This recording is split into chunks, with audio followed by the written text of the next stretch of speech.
بسم الله الرحمن الرحيم. الحمد لله رب العالمين والصلاة والسلام على سيد المرسلين خاتم النبيين إمام المرسلين نبينا وسيدنا ومولانا محمد صلى الله تعالى عليه وعلى آله وأصحابه وبارك وسلم تسليما. رب زدني علما رب اشرح لي صدري ويسر لي أمري واحلل عقدة من لساني يفقه قولي. رب يسر ولا تعسر وتمم بالخير وبك نستعين. اللهم صل على سيدنا ومولانا محمد بعدد كل داء ودواء وبارك وسلم. بسم الله الرحمن الرحيم. محترم ناظرین، السلام علیکم ورحمۃ اللہ وبرکاتہ. پروگرام آپ کے مسائل میں میں محمد عبد المنتقم آپ کو دل کی گہرائیوں سے خوش آمدید کہتا ہوں، اور اللہ تعالیٰ کی بارگاہ میں پروگرام کی ابتدا ہی میں نہایت لجاجت کے ساتھ، انتہائی عجز و انکسار کے ساتھ دعا گو ہوں کہ اللہ تعالیٰ محض اپنے فضل و کرم سے اس پروگرام کو شرف قبول نصیب فرمائے. اللہ تعالیٰ ہمیں دنیا اور آخرت کی تمام بھلائیاں عطا فرمائے، اور ہر قسم کے شر سے اور فتنے سے اللہ تعالیٰ ہماری حفاظت فرمائے. اللہم آمین یا رب العالمین.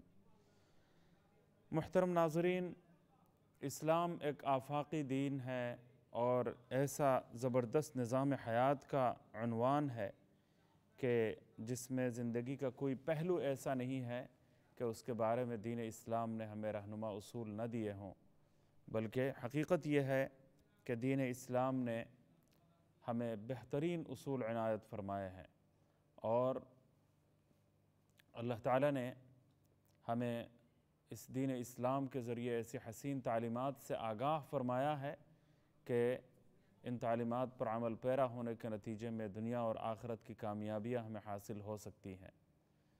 یہ بات اپنی جگہ پر ہے کہ اللہ تعالیٰ نے قرآن کریم میں ارشاد فرمایا وَلَنَبْلُوَنَّكُمْ بِالْخَوْفِ وَالْجُوعِ وَنَقْصٍ مِّنَ الْأَمْوَالِ وَالْأَنفُسِ وَالثَّمَرَاتِ، کہ ہم تمہیں ضرور بھی ضرور آزمائیں گے. آزمائشیں تمہارے اوپر آئیں گی. کبھی خوف سے آزمایا جائے گا، کوئی خوف و ہراس کی کیفیت ہوگی اور امن و امان کی صورتحال مخدوش ہوگی، پریشانیاں ہوں گی، مشکلات ہوں گی، مسائل ہوں گے، خوف زدگی کا ماحول ہوگا. اس کے ذریعے تمہارے ایمان کو آزمایا جائے گا. اللہ پر یقین اور توکل کے جو سٹیٹس ہے اس کو آزمایا جائے گا، اور کبھی بھوک سے آزمایا جائے گا، مالی طور پر مشکلات کا سامنا کبھی کرنا پڑ جائے گا. شعب ابی طالب میں جناب نبی کریم سرور دو عالم صلی اللہ علیہ وسلم اور حضرات صحابہ کرام رضی اللہ عنہم اجمعین کو عرصہ دراز تک روپوش رہنے اور محصور رہنے کی نوبت آئی. اس دوران کھانا بند کر دیا گیا اور پتے کھا کر بھی زندگی گزارنے کی نوبت آئی تھی. تو ایسی مشکلات کا سامنا کرنا بھی پڑ گیا تھا. تو بالجوع، بھوک سے بھی تمہیں آزمایا جائے گا. تو یہ آزمائشیں صحابہ کرام کے دور میں آئیں جب نئے نئے مہاجرین مکہ مکرمہ سے پہنچے. مدینہ منورہ میں صحابہ کرام موجود تھے. سبحان اللہ، اللہ تعالیٰ نے اس موقع پر بھی کچھ آزمائشوں میں مبتلا کیا. ایسے حالات تھے کہ کھانا نہیں ہے اور مہمان دوسری طرف موجود ہے، خود کھانا نہیں کھایا، مہمان کو کھانا کھلایا. ایسی نوبتیں بھی آئیں. وَنَقْصٍ مِّنَ الْأَمْوَالِ، اور کبھی مال و دولت میں کوئی نقصان آ جائے گا، کمی واقع ہو جائے گی، غربت آ جائے گی، اقتصادی حالات خراب ہو جائیں گے، مہنگائی بڑھ جائے گی، معاشی حالات ابتر ہو جائیں گے، اور کبھی جانوں کا ضیاع ہوگا. کبھی کوئی آفت آ جائے گی اور جانیں چلی جائیں گی، فصلیں خراب ہو جائیں گی، کھیتیاں خراب ہو جائیں گی. کبھی اگر بنگلہ دیش میں سیلاب آ جاتا ہے تو العیاذ باللہ العلی العظیم ہزاروں کروڑ روپے کے چاول کی کاشت اور فصلیں جو ہے وہ برباد ہو جاتی ہیں۔ تو ایک مرتبہ جو سیڈر کے نام سے جو طوفان آیا تھا، سیلاب آیا تھا، کئی گاؤں صفحہ ہستی سے ملیامٹ ہو گئے، ختم ہو گئے، ان کا وجود ہی ختم ہو گیا۔ اس موقع پر بڑی مشکلات اور پریشانیوں کا سامنا رہا۔ تو اخبارات میں نے رپورٹ پڑھی کہ 4000 کروڑ روپے کی چاول جو ہے وہ جو ہاتھوں میں آنے والے تھے وہ نہیں آئے۔ 4000 کروڑ روپے کے چاول جو ہے وہ ہاتھ نہیں آئے، اور پوری دنیا سے جو امداد پہنچی، کل امداد کا تخمینہ جو لگایا گیا وہ 2500 کروڑ روپے۔ تو وہاں کی کرنسی کے حساب سے 2500 کروڑ کی امداد پوری دنیا سے پہنچی۔ حکومتوں نے امداد کی پہنچائی، ایک حکومت کی طرف سے 35 کروڑ پاؤنڈ کا ڈونیشن پہنچا، اور لوگوں نے دل کھول کر پوری دنیا سے دیا۔ اتنا زیادہ دیا گیا کہ دیکھنے والوں نے بتایا کہ ماشاءاللہ دینے میں کسی قسم کے بخل سے لوگوں سے کام نہیں لیا۔ یہاں برطانیہ میں کتنی مائیں ہیں جنہوں نے وہ بچوں کے لیے کپڑے خریدنے تھے، لیکن اس کے باوجود وہ عید کے موقع پر کپڑے نہیں خریدے، وہاں پیسے دے دیے، قربانی کا گوشت پہنچایا۔ تو کئی طریقے سے ماشاءاللہ وہاں پر امداد پہنچی، امدادی سامان پہنچایا گیا، تعاون بھیجا گیا، اور 2500 کروڑ روپے کا تعاون پہنچا۔ تو وہ جانی نقصان اور جو مکانات تباہ ہوئے، جو گاؤں صفحہ ہستی سے ملیامٹ ہو گئے، وہ سارے نقصانات ایک طرف، صرف فصلوں کا جو نقصان ہوا، 4000 کروڑ روپے کے چاول کی فصلیں خراب ہو گئی، تو اس کا بھی آدھا حصہ تقریباً پوری دنیا سے دیا گیا۔ یعنی اللہ تعالیٰ جب ناراض ہو جائیں، اللہ تعالیٰ جب کسی فیصلے پر آ جائیں، تو ہم کسی ایک نقصان کی تلافی بھی پوری دنیا اگر بھرپور طریقے سے امداد دے دیں، تب بھی معمولی تلافی بھی نہیں ہو سکتی، اتنا نقصان ہو جائے گا۔ اللہ تعالیٰ دیتا ہے، اسی لیے وہاں کے لوگوں کو ماشاءاللہ رزق مل رہا ہے۔ یہاں سے دینے کے نتیجے میں، پیسے بھیجنے کے نتیجے میں وہاں لوگوں کو کھانا نہیں مل رہا، کھانا اللہ تعالیٰ دے رہا ہے۔ ہم تو آٹے میں نمک کے برابر بھی پیسے وہاں پر نہیں بھیجتے۔ اب آپ اندازہ لگائیں، چند ضلعوں میں 4000 کروڑ روپے کے چاول خراب ہو گئے، چاول کی فصل جو ہے ہاتھ نہیں لگی، اور لوگ اس سے محروم ہو گئے۔ تو پوری دنیا کی امداد جو پہنچی، تو وہ 2500 کروڑ روپے کی امداد پہنچی۔ ان میں سے آپ کو پتہ ہے کہ کرپشن، بدعنوانی چلتی رہتی ہے، تو بہت کم تعاون جو ہے لوگوں کو تک پہنچ پاتا ہے۔ درمیان میں نہ جانے کتنے لوگ ہیں جو کروڑوں روپے کھا جاتے ہیں، العیاذ باللہ العلی العظیم۔ یہ بہت بڑا المیہ ہے اور افسوسناک صورتحال ہے، اور اس کی جتنی بھی مذمت کی جائے کم ہے، لیکن حقیقت حال یہی ہے کہ اس طرح جو ہے وہ پورا تعاون پہنچایا نہیں جاتا۔ مصیبت کے وقت میں بھی لوگ جو ہے یہ کام پھیلے کرتے ہیں۔ پانی میں جو لاشیں بہہ رہی تھی، ان میں کیسے سونے کی چوڑیاں نکالی جائیں اور کس طریقے سے زیورات کو ہتھیا لیا جائے، اس فکر میں کتنے لوگ پڑ جاتے ہیں کہ ہمیں سونا مل جائے، ہمیں گولڈ مل جائے، تو چاہے کہ لاش کو تحفظ دیا جائے، اور ایسے موقع پر اللہ کا خوف دلوں میں پیدا ہو، الٹا لوگ چوری اور راہزنی میں مبتلا ہو جاتے ہیں، یا بدعنوانی اور ڈکیتی میں مبتلا ہو جاتے ہیں، العیاذ باللہ العلی العظیم۔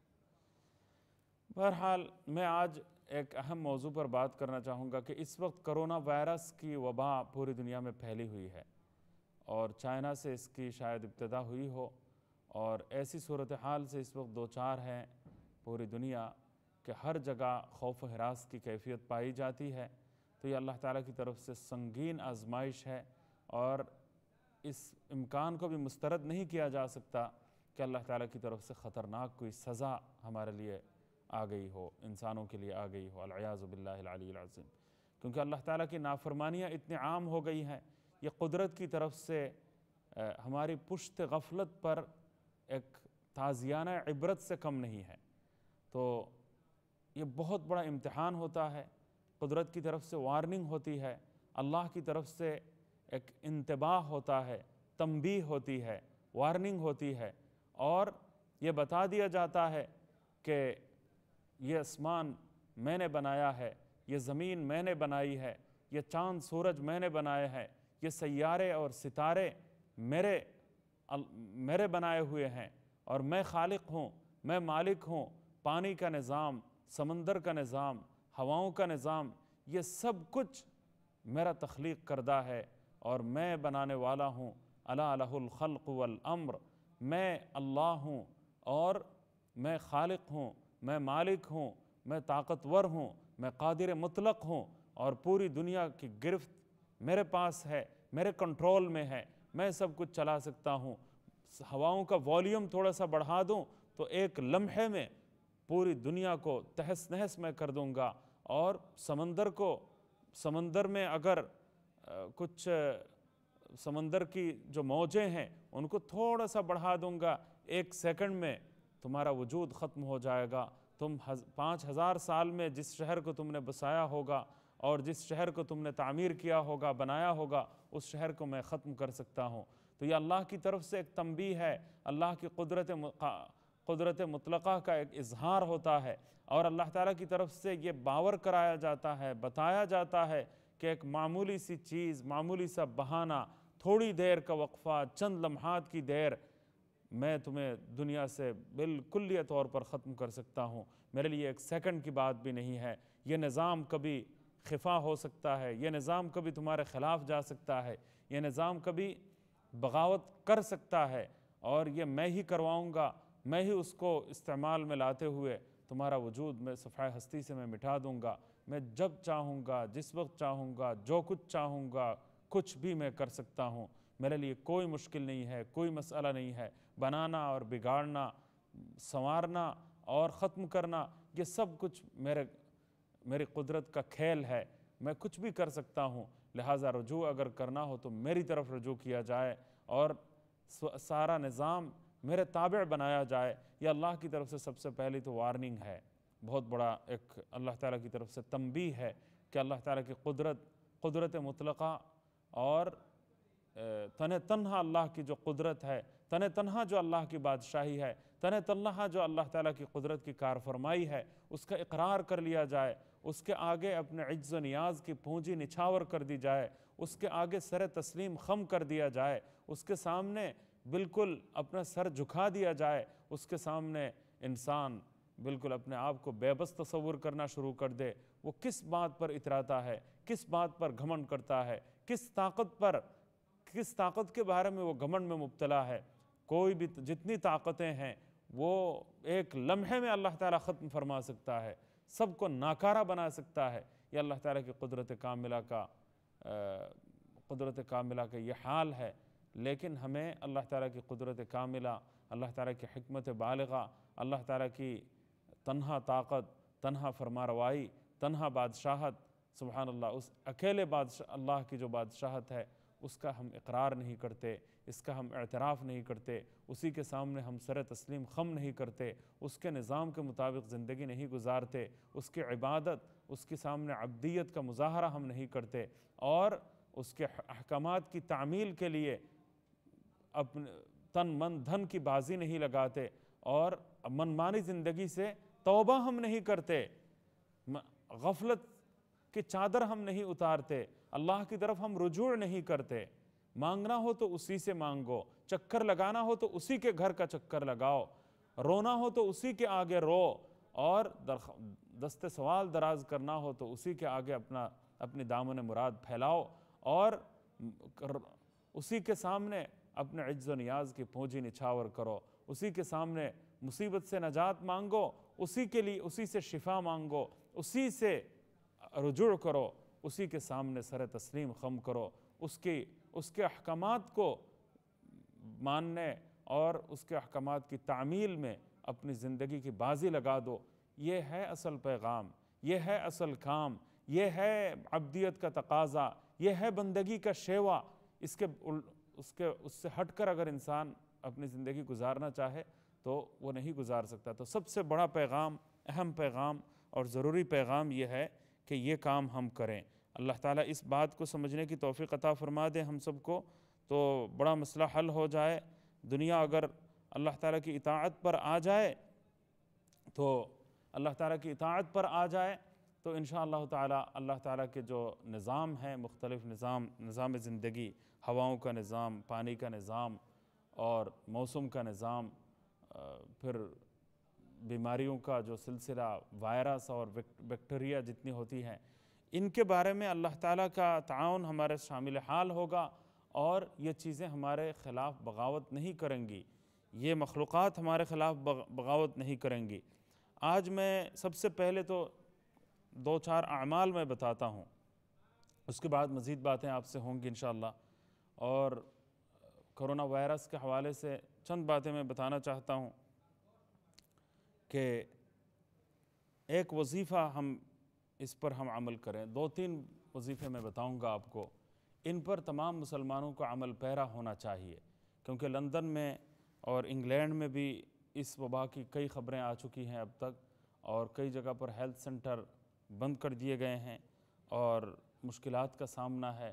ہمارے پڑوسی ملک جو ہے، انگلینڈ سے پڑوسی ملک اٹلی میں یہ وبا کافی پھیل گئی ہے، اور کتنے لوگ ہیں جو اب تک جان سے ہاتھ دھو بیٹھے ہیں، جاں بحق ہو گئے ہیں، دنیا سے رخصت ہو گئے ہیں۔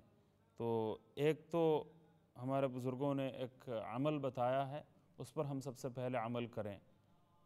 اپنی زبان میں گڑ گڑا کر اللہ تعالیٰ سے دعا مانگنا، صاف ستھرا رہنا، کچھ احتیاطی تدابیر اختیار کرنا، اور گناہوں سے باز آنا، نافرمانیوں سے باز آنا، یہ تو بہت ضروری ہے، یہ لازمی ہے۔ توبہ کرنا شرط اول ہے، ہر ایک کو اچھی طرح توبہ کرنی چاہیے، گڑ گڑا کر توبہ کرنی چاہیے، اللہ تعالیٰ کے سامنے عجز و انکسار کے ساتھ ان وباؤں کے برے اثرات سے پناہ مانگنے کی ضرورت ہے۔ تو ایک وظیفہ میں بتاتا ہوں، جو باتیں میں نے عرض کی ہیں ان پر عمل کرتے ہوئے ساتھ میں یہ وظیفہ بھی اختیار کیا جائے۔ وظیفہ کیا ہے کہ پہلے ایک درود شریف پڑھیں، اللہم صلی علی محمد بعدد کل داء و دواء وبارک وسلم، بسم اللہ الرحمن الرحیم۔ اس کے بعد سورہ فاتحہ، اور آخر میں یہ جو درود شریف میں نے ابھی پڑھی ہے، اللہم صلی علی محمد بعدد کل داء و دواء وبارک وسلم، بسم اللہ الرحمن الرحیم۔ تو اس کو پڑھیں، پھر پانی پر دم کریں، شروع میں آخر میں یہ درود شریف پڑھیں، اور درمیان میں سورہ فاتحہ پڑھیں، پانی پر دم کریں اور اس پانی کو پئیں۔ اور ہر نماز کے بعد ایک دفعہ یہ دعا ضرور پڑھ لیں، ہر نماز کے بعد ایک دفعہ یہ دعا پڑھ لیں، اللہم انی اعوذ بک من البرص والجنون والجذام ومن سیئ الاسقام، اللہم انی اعوذ بک من البرص والجنون والجذام ومن سیئ الاسقام۔ یہ دعا ذرا اچھی طرح یاد کر لیجئے، میں پھر پڑھتا ہوں، اللہم انی اعوذ بک من البرص والجنون والجذام ومن سیئ الاسقام۔ یہ دعا پڑھیے گا۔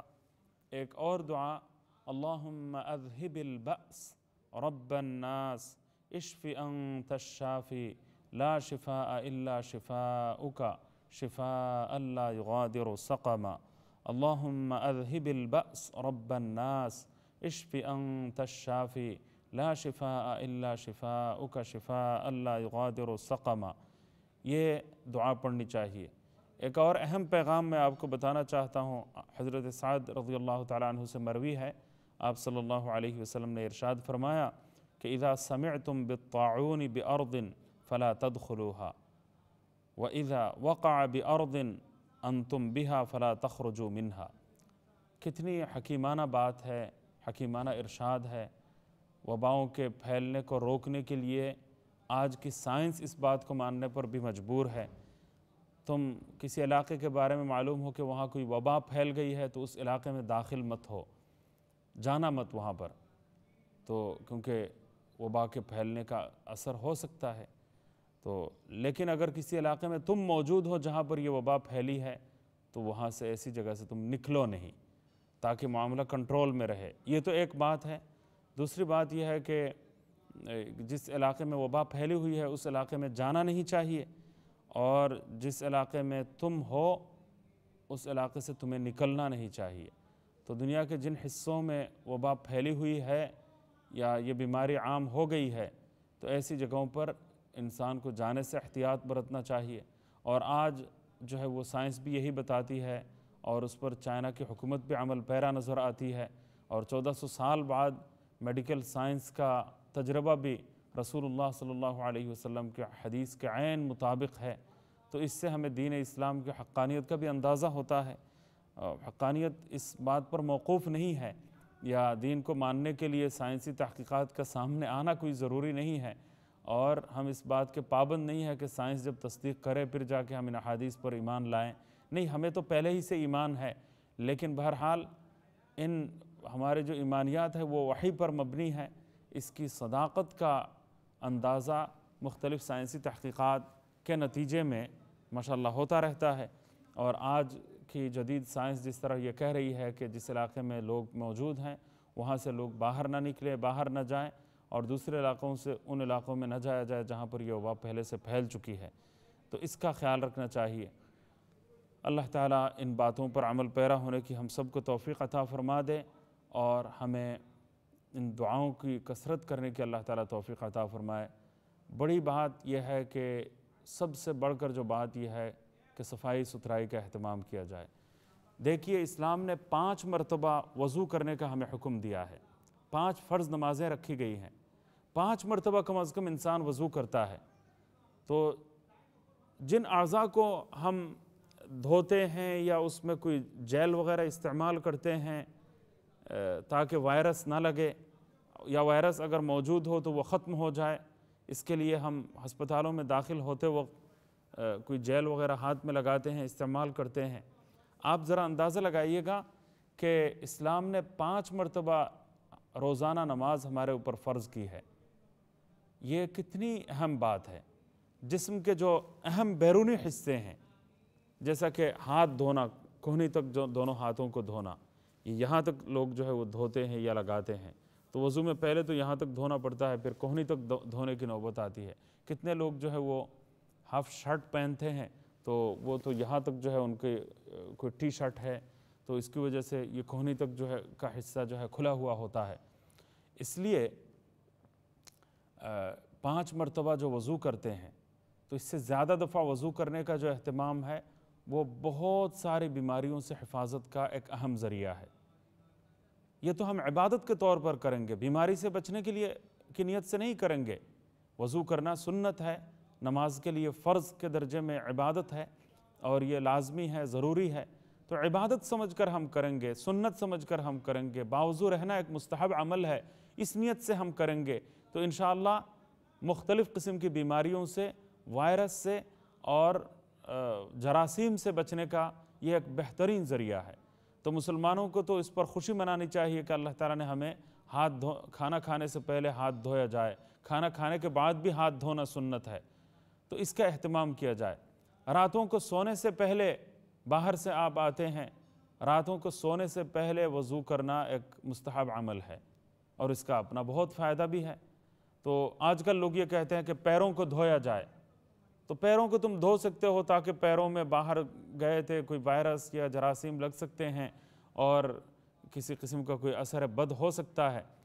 تو ایسے حالات میں انسان کو چاہیے کہ صرف پیروں کو دھونے یا ہاتھوں کو دھونے کے بجائے پورا وضو کر لیں، اچھی طرح رات کو سونے سے پہلے وضو کر لیا جائے، تو ایک مستحب پر بھی عمل ہو جائے گا، اور صفائی کا اہتمام بھی ہوگا، طہارت اور نظافت کا اہتمام بھی ہوگا، ایک مستحب نیکی پر عمل پیرا ہونے کا اجر و ثواب بھی ملے گا، سنت پر عمل کا ثواب ملے گا، اور ساتھ میں ہم بے شمار بیماریوں سے بچ جائیں گے۔